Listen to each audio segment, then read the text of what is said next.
All right. Welcome to Wednesday. And I don't know what else to say about Wednesday.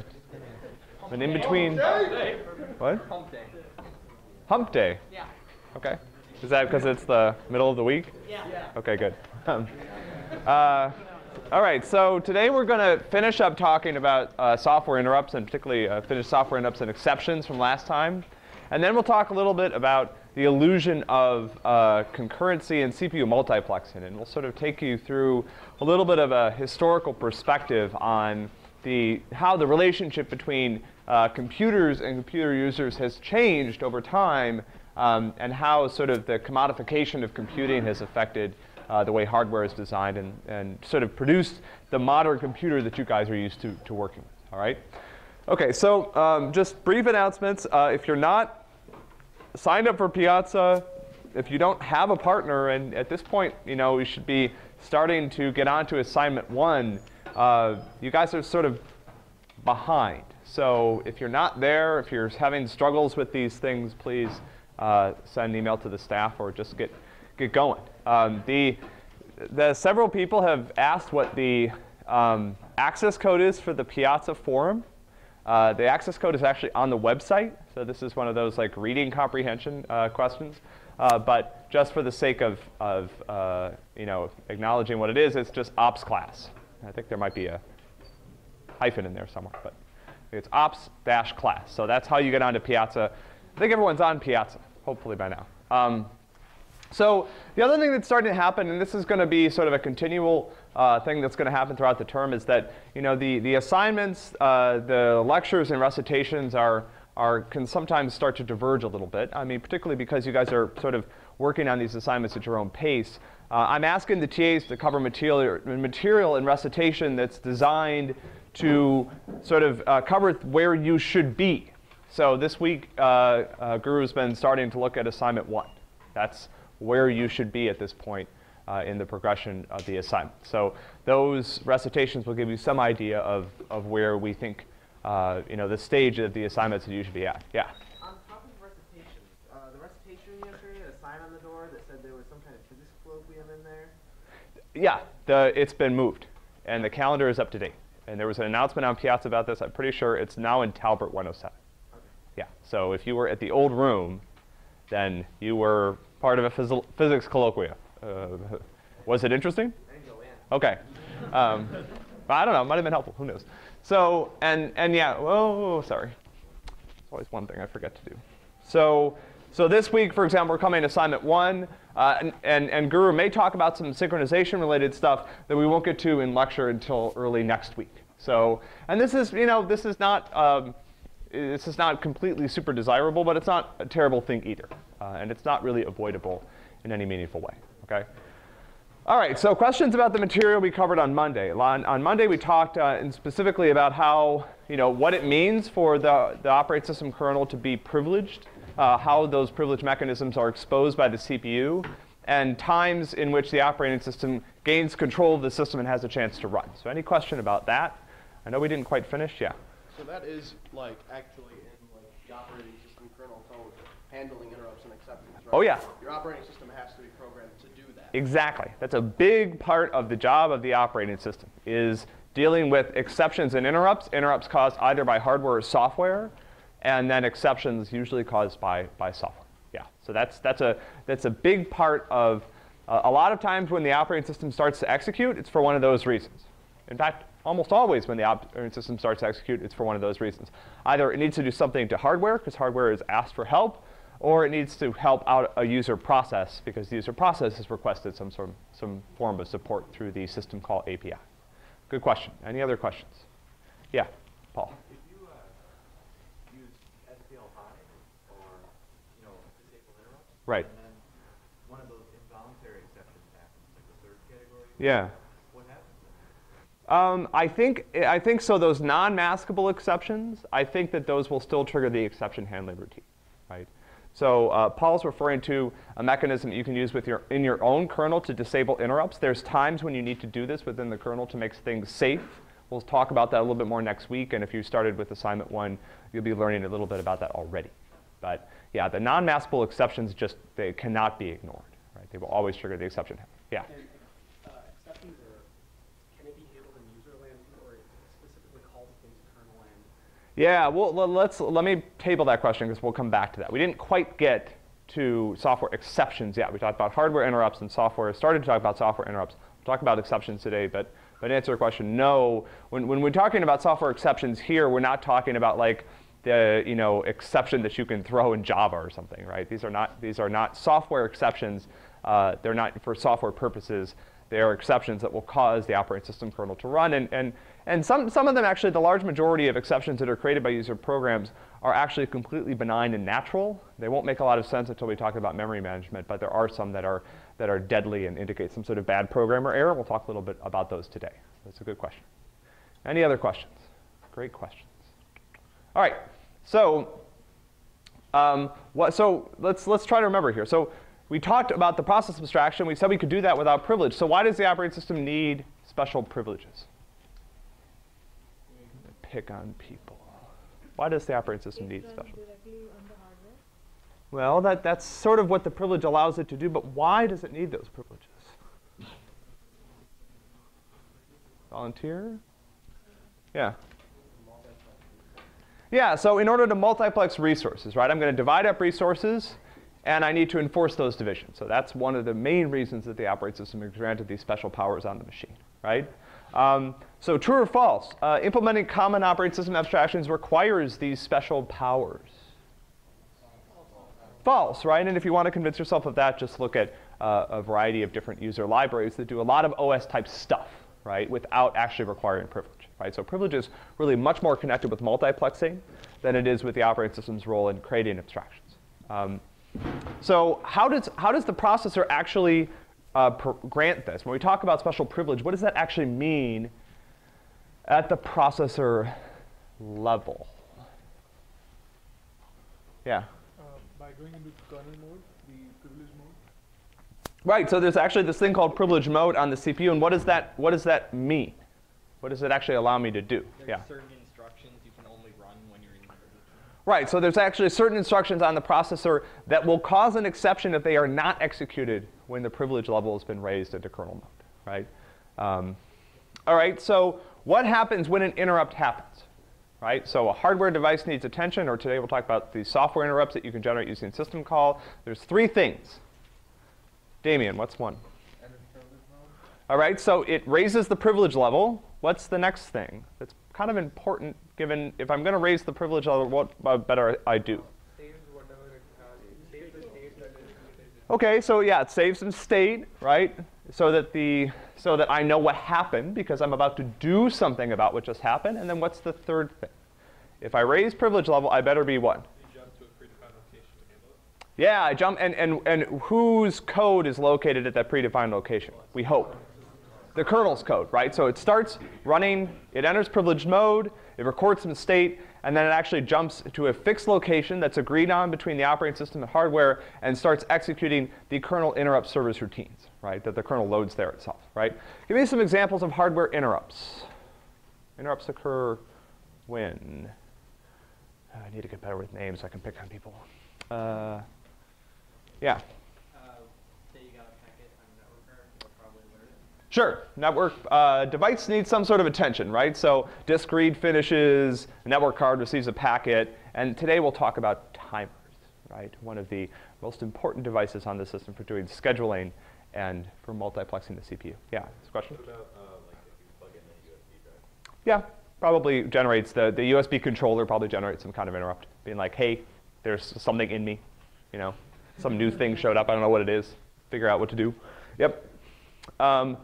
Why would I sometimes want to ignore certain interrupts? We talked about the ability the operating system has when it's running to potentially mask certain interrupts so they don't trigger the interrupt service routine. Yeah. Yeah, I can prioritize interrupts, right? So I can make sure that I give more attention to certain devices than other ones. And I also, remember, might have cases where if I don't do that, I can generate these interrupt storms that prevent me from ever handling the original problem I was trying to address, right? All right, finally, these interrupt service routines are pretty important, right? And I need to make sure that I protect them from user applications. I certainly can't allow a process to overwrite these. So what does the operating system do? Or where are these located?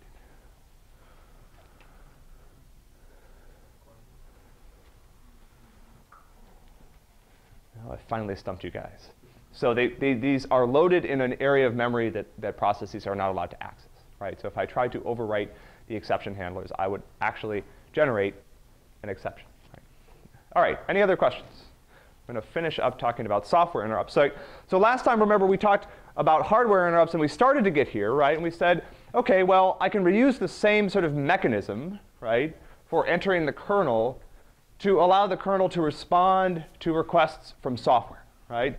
And part of the kernel's job is to respond to these requests, right? Because the kernel is sort of taking control over all the system resources and is now managing them on behalf of the processes. But we certainly need a way for processes to ask the kernel to do things. That's called the what?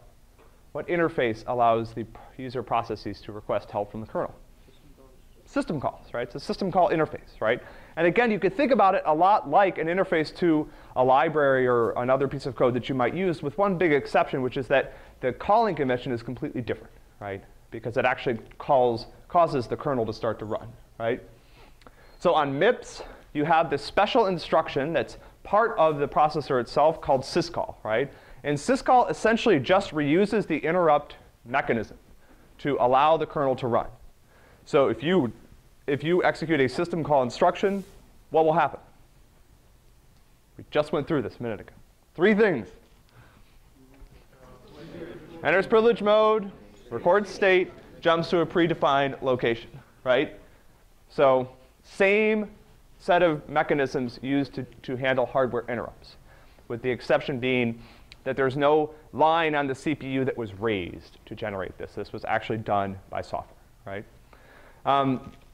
Now, the process, because user programs, we want to support an interface that has, provides user programs with the ability to pass arguments into the kernel. There's a sort of a calling convention for how I get information in and out of the kernel.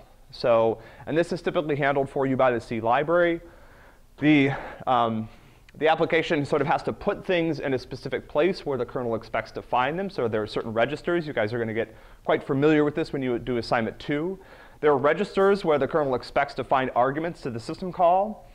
And then I also have to tell, so remember, when the kernel starts to run, all it knows is there was a system call. And so if I want the kernel to know what I want it to do, I need to tell it that as well, right? So there's a set of numbers, system call numbers, that the user process and the kernel agree on that mean different things. There's a number, right, that means perform a read, right? There's a number that means open a file. I have to load that number somewhere, and then I execute the system call instruction, right? And if you poke around inside your OS/161 code base, you can find the generated wrappers that the C library provides for making these system calls. So essentially, when you call the C library read function, it does a couple of these things, and then it calls syscall, right? And you can actually see where that happens. OK, so finally, software exceptions, right? So does anyone remember the difference between software interrupts and software exceptions, right? What's the fundamental difference between an interrupt and exception from the perspective of the software that's running? Yeah. Interrupt is an event, is associated with an event. Exception is an error in the program. Yeah, exception is an error in the program. It's not true, actually. Interrupts are requested and exceptions are. Yeah, so that's really the fundamental difference. Interrupts are a request, right? I don't generate a software interrupt without calling system call. However, software can generate exceptions at really any time, right?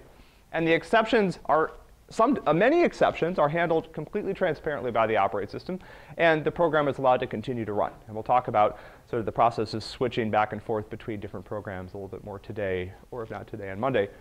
Wait, Friday, yeah. It's hump day. So, but there are also, so exceptions are these cases where the software is running and it doesn't actually know, but suddenly the interrupt service routine is triggered, and it's because of something that the software did, but it's not because of the software called system call, right? So this can happen without the software, without the user program knowing, right, or intending to do this, okay? So here's some examples, right? One is pretty simple, something like divide by 0, right? Like these are exceptions that actually can be triggered by the CPU, right? Why would divide by 0 trigger an exception?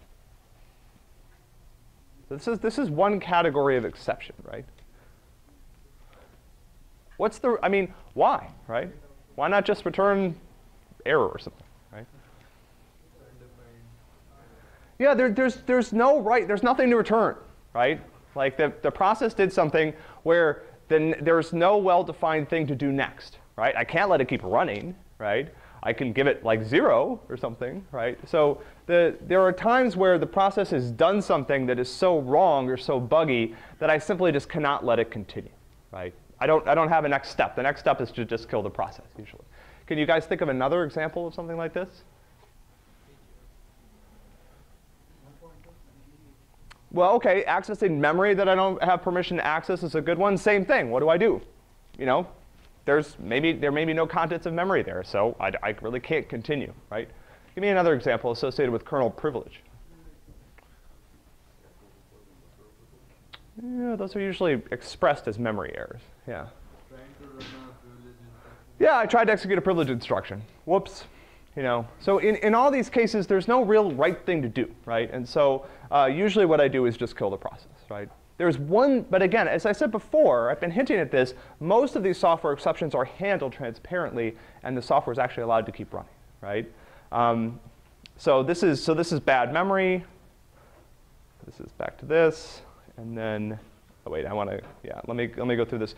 But I didn't put this on the slide, unfortunately. Where is it? Come back. There we go. But there's a lot of times where the attempt to use an address that the process does have permission to use actually generates an exception. And we'll talk a lot about how those exceptions are handled when we talk about virtual memory. But safe to say, like I said, these exceptions that terminate the process are actually quite rare, right? Most exceptions that the process creates are associated with using various parts of its address space, and they're handled by the operating system, and the process is allowed to keep going, right? So we'll come back to this. All right, again, interrupts are voluntary. Exceptions are non-voluntary, right? OK. So any other questions about that before we go on and do a little history lesson, a little walk down memory lane for those of you that don't remember any of this stuff, including me, OK? So remember, part of what we're doing when we study each way that the operating system handles these different parts of the system is looking at how the operating systems have evolved to overcome limitations of the system, right? So, you know, historically, your computers frequently had just one CPU, right? I mean, how many people have purchased a computer that had one CPU in it? Yeah, I mean, these were quite common. How many people still have a computer with one CPU? Oh man, get rid of those things. You know, I'm just kidding. Yeah. So you know, if you've ever built a machine yourself, one of the biggest expenses is that little thing, right? Like you pay Newegg, you know, $500, and they send you this little piece of metal, right? And if you don't hook up your stupid static guard and you zap that thing, you're out $500, right? But recently, a lot of machines have moved to multi-core processors. Does anyone know why this is? It's a really interesting change that's been going on in hardware design, right? Paul? It's not even the limit of the size. We can go smaller, yeah. Wasn't it that like frequencies were going too high and it was just getting too hot, so we decided to go multi-core? Yeah, there are thermal design. So it's not even frequencies. There are thermal design problems associated with tiny, tiny, tiny transistors, right? I'll come to your question in a minute. Does anyone remember, did anyone have a Pentium 4 at any point in their lifetime? Does anyone remember the heat sinks on those things? They were like that tall, you know? And that was kind of like the limit, right? There was no Pentium 5, right? The Pentium 5 would like have been a little ball of fire, or required like this huge, massive like liquid cooling system around it. So at some point we started to sort of, you know, rather than making things smaller, smaller, smaller, we started to spread out, right? Chips started to get bigger and exploit area, and hopefully exploit more opportunities for parallelism, right? That are inherent in sort of some modern computers, right? And it's an interesting question, but this is a technology shift that's sort of going on within your lifetime. So there's a question here that I want. OK, yeah. So, but generally now, I mean, the good thing is, even if you have more than one CPU, what's true? There are more cores than what? Yeah, than threads, right? So, conceptually, there are more threads on your system than there are cores to run them on, right? If there weren't, you'd either have a lot of cores or your machine isn't doing much, right?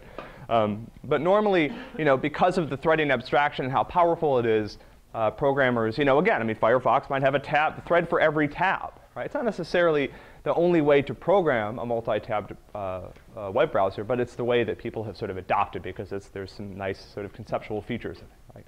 So in general, you still have this problem where I've got more things that the system is trying to do than I do sort of units to do them, right? One other feature, so one of the things that's made operating system design really interesting over the years is that a lot of the design of the machines that you guys use is predicated on these very delicate relationships between components, right? So, this certain speed difference between the CPU and memory, right? Or the certain speed difference between memory and the disk, right? And then when you have technologies that come along, for example, like Flash, that provide a different point on that design space, a lot of things have to change, right? But in general, right, if you compare CPUs to the other parts of the system, right, how do they compare, right, from a sort of perspective of performance? Compared with memory, disks, yeah. They're like orders of magnitude faster. They're way, way, way faster, right? Just way faster. And again, I mean, Flash is fast, right? But it's still dog slow, right? When it comes to, if you look at, if you start to think about the CPU and then register, if you think about all the storage things on your computer, right? You have registers, you have L1 cache, L2 cache, maybe an L3 cache, main memory, flash drives, disk. Essentially, every one of those, almost every one of those steps, we're talking orders of magnitude slower, right? Registers are super fast, right? The L1 cache is slower. The L2 cache is even slower. Main memory is like really slow, right? And so the CPU is sitting there just burning away, right? And a lot of what we do in operating systems is trying to reconcile this difference, right? It's trying to keep the CPU busy despite the fact that the CPU is forced to work with all these other parts of the system that are just way, way, way slower than it is, right? Yeah, again, and where these things get addressed is also really interesting, right? So some of these speed differences are addressed by the operating system, and some of them aren't, right? So CPUs are way faster than memory. It turns out that this is not a problem that operating systems in general have been designed to solve, right? This is actually solved by doing all these fancy tricks on the processors themselves, right? So if you've studied sort of hardware architecture and you've learned about out-of-order execution and stuff like that, there's all these games that the CPUs are playing internally to try to hide memory latencies, right? Operating system doesn't see that, right? From the perspective of the operating system, the CPU is just executing instructions in order, right? But in reality, that's not what's happening, right? And a lot of what the CPU is doing in terms of sort of moving instructions around and trying to determine the relationships between them is to try to hide the latency of memory, right? The CPUs are way faster than the disk. That's something that is addressed by the operating system and by file systems. And then here's the important thing, right? The CPUs are really much, much faster than we are, right? I mean, our sort of perceptual limits start to dominate some of this stuff, right? So I found out a lot about this a couple years ago when I was researching this. So there's this rule of thumb, and I'm not sure there's like rigorous studies of this, right? But when you start to think about the amount of time it takes people to notice something, right? So for example, 25 frames per second is considered about the minimum to create smooth video, right? That's the point at which you stop seeing individual frames and things start to actually blur together, right? So that's actually like a 40 millisecond difference between frames, right? 15 is actually considered, I think, in the perceptual community, a little bit of a better benchmark for determining when stuff starts to seem slow, right? So you guys probably notice this on your computer, like when it's broken and the mouse is sort of like dragging around the screen. There's some point at which, because let me break this to you guys. The mouse is not moving smoothly across the screen normally, right? Like, there are pixels down there, right? And it's going, right? But you're like, ooh, wow, that's cool. And then when it starts to go, then you're like, something's wrong, right? So your limits are being exploited here, right? Wait, oh, sorry. Anyway, so I want to get through the rest of this. So, 100 old telephone systems, apparently at about, when you introduce a lag, how many people, well, there's probably a lot of people here, have ever, tried to maintain some sort of call over a really, really slow, like, transatlantic telephone cable or something, some point at which, like, the copper is actually the bottleneck, right? Like, you're waiting for the electrons to flow all the way under the ocean and back up into whoever you're talking to. It turns out that apparently with about 100 milliseconds of delay, it's really hard to carry on a conversation, right? Because you say something and you're expecting a response, and then the person starts to talk and you start to talk, and so that's the point at which sort of human conversation starts to get difficult because of the delays that we're used to. So, and again, let's now put these delays in the context of a 1 gigahertz processor. So how many like little computations can this processor do? A lot during those little times. So in the blink of an eye, before you even realize it, 50 milliseconds have gone by, and that's 15 million clock cycles, right? And assuming I can perform 1 or 2 instructions per, well, maybe 1 or a half instruction per clock cycle, that's a lot of work that the CPU can do, right? So now let's go back to the history lesson, right? So back at the dawn of time when people started to play with computers, the computers, and one of the biggest shifts here is that computers got really cheap, right? The value of a human life has sort of stayed the same, right? And the value of our time has stayed the same, but computers have gotten a lot cheaper. So back when computers were expensive, really expensive, right? I mean, seriously expensive, sort of, I don't know what the equivalent would be today, like maybe, like having a personal computer would be like the equivalent of you having like your own aircraft carrier or something, right? I mean, with like the nuclear reactor on board and everything. I mean, it's just not, it wasn't feasible, right? These things were big, they were installed in sort of centralized locations, and because the computers were expensive, the people were relatively cheap compared with computers, and a lot of the early design of computers sort of was predicated on this, right? So if you imagine, one of the tasks of the operating system, and because computers were not only big, but typically devoted to one task at a time, one of these jobs of the operating system, specifically resource multiplexing, wasn't very interesting, right? Because there was nothing to multiplex between, right? I mean, how many people have used like an old Apple II computer? You remember how those worked? You stuck in a disk, right? That disk had complete control of the machine while it was running, right? There was no operating system. There didn't need to be, right? If the operating system was anything, it was basically this library that sort of simplified the process of accessing parts of the system, right? But we certainly didn't have an independent operating system program that ran that was sort of managing other things, right? The machine did one thing at a time. And so, and there was also this like glorious period of time where computer scientists had these computers all to ourselves, right? And then, people wanted to do stuff with them, right? Like they wanted to use them to do the things that computers are good at. And so essentially what we did is we had these batch processing systems. And some of my professors, when I was a student, actually had done work on these systems, right? How many people have heard about punch cards? Yeah, so you took your stack of punch cards down to the computer and you put it in, and they called you back 2 days later and they were like, there was an error on hole 4, and you came back and got your stack, and then you went and you sort of debugged it, and then so and these were these batch processing systems, right? So and essentially the way they worked, and we'll come back to this when we talk about scheduling, but they just did one thing at a time, but there was just now this queue of things that we could execute. Right? So I would queue up a job, the job would execute, it would finish, and then I would have a new job, right? And now, but at some point, as computers started to get more powerful, people actually wanted to use them all at the same time. And in the beginning, this didn't always necessarily go very well, right? You would have these, I mean, imagine if I took a computer that's like as powerful as my smartphone, and I installed it, and I had it running Timberlake, basically, right? and all you guys were logged in trying to use this thing, right? It'd be pretty SLOW, right? And that's actually how some of these early batch processing systems, or these early multi-processing systems were, right? They were just really underpowered, and so you might type one command in the terminal, and then go have a coffee, and you come back, and it would be still running, and then it would be like syntax error or whatever. I couldn't find that command, but that would take it 5 or 6 minutes because there were hundreds of people trying to use the machine, right? And it's essentially, operating systems emerged out of this need to both share, initially share computers, right, between multiple people, and then between all the things that you're trying to do on your own computer. But also to hide some of the latencies of these devices, right?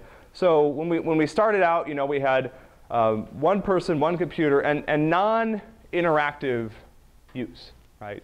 So again, interactive use is also something that emerged when people started to be able to sit down in front of a computer by themselves and sort of do things, right? Punch cards are not interactive use, right? I mean, there were no GUI punch card apps, right? It's like, I drew the screen, but then, the next thing of cards came along.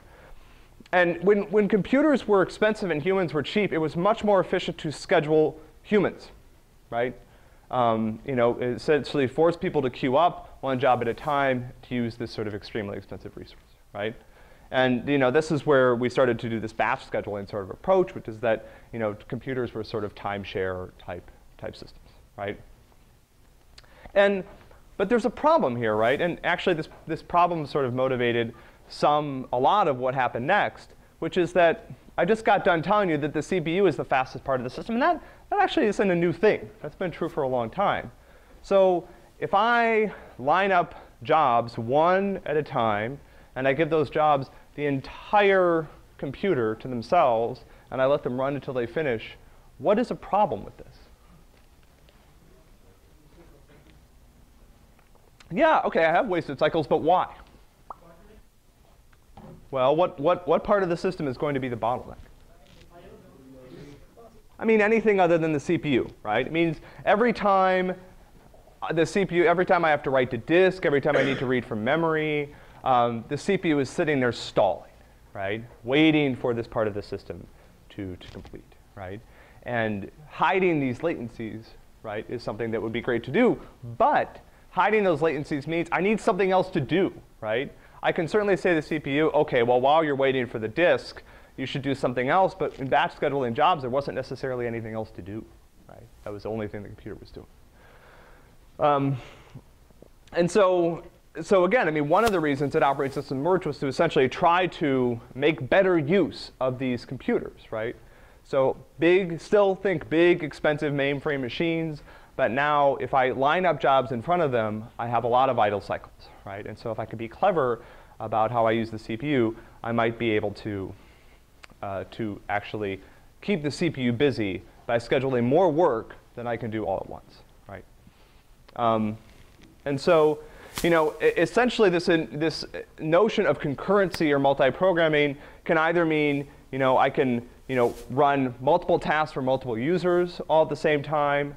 I can run multiple tasks for one user, which is basically the common case today, right? I mean, I don't know what the number is, but my guess is maybe like 90% of the computers out there are essentially single user, right? They are not multi-user machines anymore. And so, this is probably, 10% of what we use computing for, and this is probably 89. And maybe if you have like a Cray or something, and you're doing like serious sort of scientific simulations, then there's some things that fall into that top category, right? But that's sort of where we are today, right? So when we start talking about, we go back to the perceptual limits, right? When we start talking about being able to do more than one thing at a time, what's the problem with that? At least if you think back, 10, 20 years ago, why would it be difficult for the system to create the illusion that it's actually able to accomplish more than one thing at the same time? Yeah? It has to record the state. Yeah, you guys are getting ahead of me. These are some of the right mechanisms, but what's the problem? Yeah?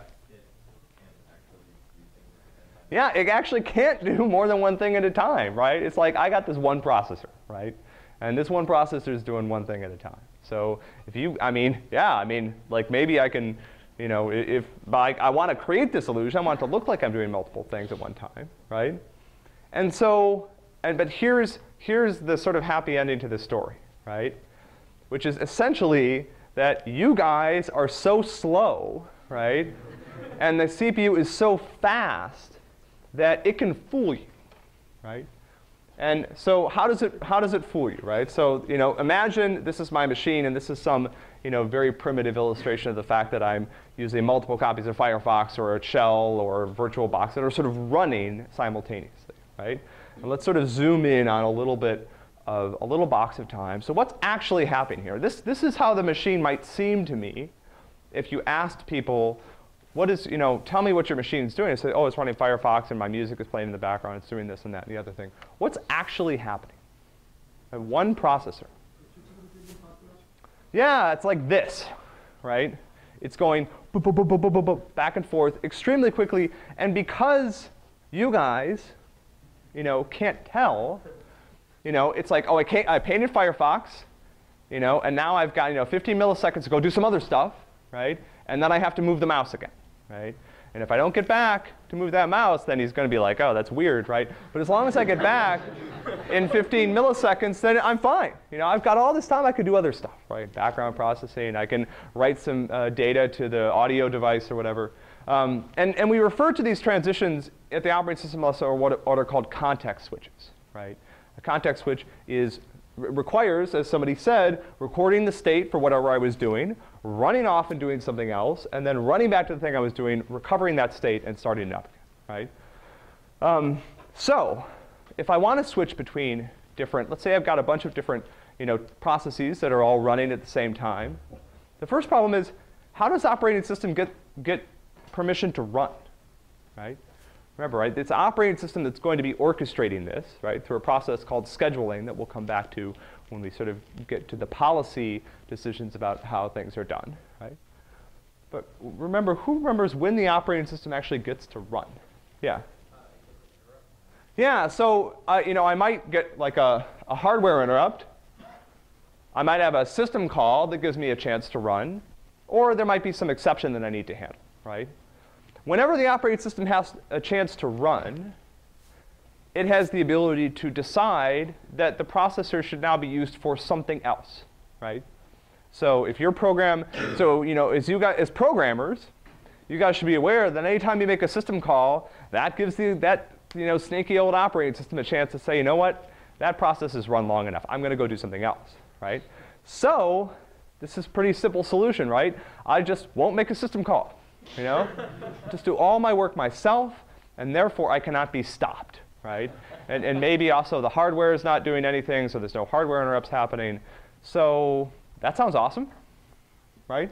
And if you guys remember my example about that app that was doing DVD writing, that's kind of what it was doing, right? It was just like, I am not going to let the operating system run ever. So the operating system can't schedule anything else ever. So what if these things, these normal sort of occurrences where the operating system gets a chance to run, what if they don't happen? Am I in trouble? Yeah. Yeah, OK. So the trick that gives the operating system a chance to run periodically to make sure that I can multiplex the CPU is what are called timer interrupts, right? And this is, you know, is pretty standard. I'm going to reuse the same hardware interrupt mechanism. But to make sure that I get a chance to run periodically, I'm just going to make sure that there's a hardware timer that's firing at some fixed rate, right?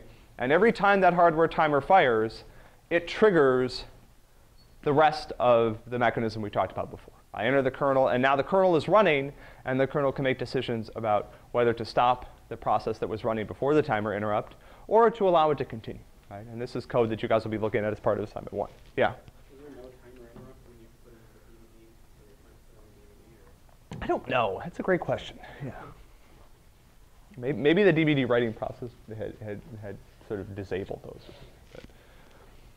And so as opposed to cooperative scheduling, right, which is what we could do if we waited for processes to stop or need attention in order to switch between processes, timer interrupts allow us to do what's called preemptive scheduling, right? Meaning that Normal user processes are not allowed to run forever. There will be a fixed period of time that they're allowed to execute unmolested, and then the timer interrupt will fire, and I will stop them and be able to make a decision, right? So the other thing that's important for you to remember as programmers, and is also really interesting when we start talking about synchronization next week, is timer interrupts mean that your program that's running can be stopped at any moment, right? Essentially, in the middle of anything, right? Like in fact, sometimes in C, you can be stopped in the middle of what looks like a single instruction, right? Like you thought you were setting a variable to a value, and it turned out that that took a few instructions, and right in the middle, boom, timer interrupt files, something else is going on, right? And so when I start to run you again, the goal is that you have no idea what happened, right? I don't know. I mean, I guess when Rip Van Winkle woke up, he realized that something had changed, right? And maybe your process could do this too if it was sort of keeping track of what time it was. But in general, I want to be able to stop you from running, put you aside, run other things.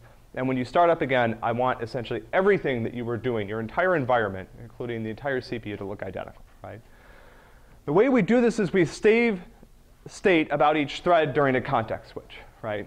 So from the perspective of the CPU, what would we refer to as sort of thread state? What does thread state consist of? What do I need to save and restore to make sure that you don't notice that I stopped you, let something else use the CPU, and then put you back? Yeah. Content registers. Yeah, so all the registers, and then also your stack. Right, the stack where you're storing your local variables. This, it turns out, is not something we'll get back to when we talk about memory, right? But the registers are specifically something that the process we do is part of CPU multiplexing, right? Right, so we rely on memory. So your stack is going to be protected by the sort of standard memory protection mechanisms that we'll talk about later in the course. But the registers we need to take care of, right? So, and this is other code that we'll go through in recitations that you guys can look at in your own OS 161 source tree. But when an interrupt happens, any interrupt, timer interrupt, software exceptions, saving state is the first thing that happens, right? Why is that? Like you'll see, it's like literally the first thing that the interrupt handlers do is save all the state for the running program. Yeah? You need to save those registers so you can load the interrupt service routine into those registers. Yeah, I want to use those registers, right? I'm the operating system. I need those, right? I need to run. I've got to store my own state. And so if I don't save yours first, I might actually pollute those registers before I get a chance to save them, right? It turns out that the MIPS actually has a couple of special purpose registers that are only for the kernel to use. And I think they actually might only be accessible when you're running in kernel mode, right? And those give me just enough storage so that I can get through the process of saving the rest of the registers. Once I save all the registers on the processor, I can do whatever I want, right? And sometimes, at least in OS 161, we call this save state what's called a trap frame, right? Remember, trap was something that was sort of synonymous with interrupt. It's the process of entering the kernel. The trap frame records the state of the program that was running at the time that it entered the kernel, right? And again, so this is one of my few code examples in the class, but you can find this process is done in assembly. This is pretty typical since it has to be very carefully written. So this is sort of part of the general exception handling code. You can see that I've used some of my kernel registers, K0 and K1, to store some stuff. Those are not guaranteed to be saved, and like I said, I don't think they're even accessible to user programs. And here's where I actually start saving stuff, right? And this block of code right here. So here's what I'm going to do. I'm going to create some space on my stack. This is the kernel now. The kernel has its own stack that's separate from the user process. And I'm going to start saving registers. And this sort of cadenza of code goes down and down and down, right? And sort of you see, I can say I'm saving these registers, and that, again, that block of code goes on and on, right? Until I filled up the trap frame with all the registers that were in use when the trap occurred, all right? Oh, here, yeah, so, and here's the structure of the trap frame itself, right? So this is in trapframe.h. This has these are some coprocessor registers. I don't think you have to worry that much about them. And then these are the general purpose registers that are provided by the simulated MIPS processor that can potentially be in use by the process when it enters the kernel, right? Any questions about this process, James? Where does the address Yeah, so that's a great question, right? So how do I know? So one of the things I need to do, right, is if let's say I save all the state, but then when I go to rerun the thread, I have no idea what instruction it was executing. Yeah, I'll just start it up in some random spot. I hope it's an instruction. I hope it's whatever. So I need to save that too. Does anyone know where that state's actually saved? It's not the stack pointer. The stack pointer is used to store the location of my stack in memory. Yeah. Yeah, there's something called on MIPS, it's called the program counter, right? And the program counter is normally incremented every time I execute an instruction. And then there are other instructions like jumps and branches that can actually manipulate the program counter in other ways, right? So it turns out that the program counter is saved. I think actually there's a TFPC or EPC, right? Exception program counter means what was the program counter at the time the exception took place, right? That's actually in this structure. I think it's just a little bit farther down. Yeah, good question though. Any other questions about craft frames? Yeah. In the program counter and the instruction register, all of them are saved on stack points or on interrupt. Yeah, so the trap frame that's allocated by the kernel is allocated on the stack, right? It's a local variable. If you were writing this in C, it would just be a variable that's local to the function. Here we just do it manually, right? So again, stack pointer points to the kernel stack, right? So one of the first things, actually even before this happens, is I take the stack pointer register, I save it in K1, right? That's the user stack pointer. And I replace the process's stack with a new stack that's my kernel stack. Why would I do that, right? Why do I need to make sure that one of the first things I do is not just save all the state, but even before that, I have to make sure that the kernel is using its own stack? Yeah? Otherwise, it's really hard to explain the context of the other stack. The state of the kernel state. Well, there's two reasons, even better reason than that. Yeah. Yeah, so what could a malicious process do to me? First of all, I don't want to use the user stack. That would be mean, right? A little impolite, and I could dirty it up and whatever. I wouldn't want to do that. But what's another problem? This is something that will make more sense when we talk about memory management. Yeah. The malicious program could change it so that it returns to different points of memory. It's not even that. It just could pass me bogus memory. Right? So in general, when you guys work on assignment 2, you'll see throughout that we don't trust memory addresses that the user programs are using. We have no idea whether they're correct and whether or not trying to use them is going to generate some sort of fault. If a user program generates that fault, I can kill it and it's not a problem. If the kernel tries to access memory that doesn't exist, then I'm in trouble, right? Then the machine is then the kernel may panic, right? So the stack pointer that the user is using is an example of a user address, and there's no way I'm going to touch that memory, certainly not directly, and not unless I'm very careful, right? And I think there's code reading questions for at least assignment 0, assignment 1 that go over some of the special functions that we give you guys for dealing with user memory. Right? Yep. Oh wow, look at this. We just covered this, and then again, so when I return from exception. When the kernel runs, it does some stuff. Now I'm going to exit. What do I need to do before the process can run again? Reload all the registers. Yeah, I need to make sure I take all that saved state and put it all back. Right? So it's like I came to your house, I rearranged all the furniture, I had a big party, then I left, put all the furniture back in the exact same spot. Right? And you never noticed. Right, and then actually there's a special MIPS instruction called RFE. If system call raises the privilege level, what does RFE do? Returns it back to standards of user privilege, right? So the last thing I want to just point out right before we finish up today is that context switches, as you can see here, are not free, right?